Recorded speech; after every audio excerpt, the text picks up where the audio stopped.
سنہری فکرے کے معزز ناظرین، السلام علیکم۔ ناظرین، آپ محض دیکھ کر میٹھے پھل کا انتخاب نہیں کر سکتے اور گھر جا کر پھیکے پھل کا ذائقہ بہت تلخ محسوس ہوتا ہے، تو رسیلے اور مزیدار پھل کو منتخب کرنے کا کیا راز ہے؟ ویسے تو ہر پھل کی شناخت کے مختلف طریقے ہیں، مگر دو چیزیں مشترک ہیں۔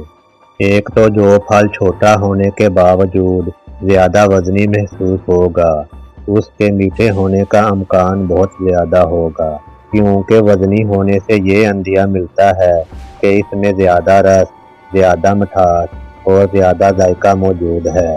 دوسری چیز یہ ہے کہ ہر چیز متوازن ہو، یعنی پھل سے جو خوشبو آ رہی ہے وہ بہت زیادہ نہ ہو، اس کی جلد مستحکم ہو مگر بہت زیادہ مستحکم نہ ہو۔ دوستو، یہ تو تھیں تمام پھلوں کی شناخت کی مشترک نشانیاں، لیکن میٹھے تربوز کو شناخت کیسے کریں؟ آئیے اس کے چند طریقوں پر بات کرتے ہیں۔ اوپری چھلکا بہت زیادہ جگمگا نہ رہا ہو۔ جی ہاں، زیادہ چمکدار چھلکے کا مطلب یہ ہوتا ہے کہ پھل ابھی پکا نہیں۔ نشان کو دیکھیں۔ ایک اچھے تربوز میں پیلے رنگ کا دھبا یا نشان موجود ہوتا ہے۔ یہ وہ جگہ ہوتی ہے جہاں سے تربوز زمین کی سطح پر رکھا ہوتا ہے۔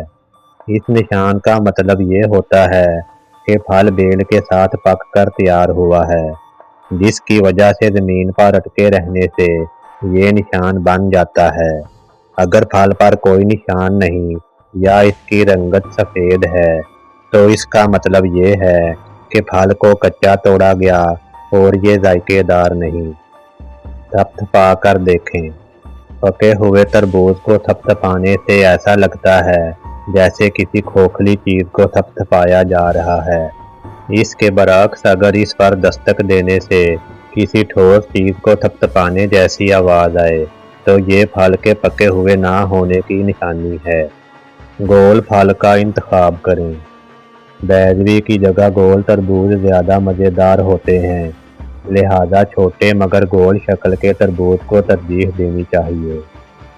ویڈیو کو لائک اور شیئر کر دیں اور اس طرح کی مزید ویڈیوز دیکھنے کے لیے اس چینل کو سبسکرائب کر کے بیل آئیکن کو دبا دیں۔ ویڈیو دیکھنے کا شکریہ۔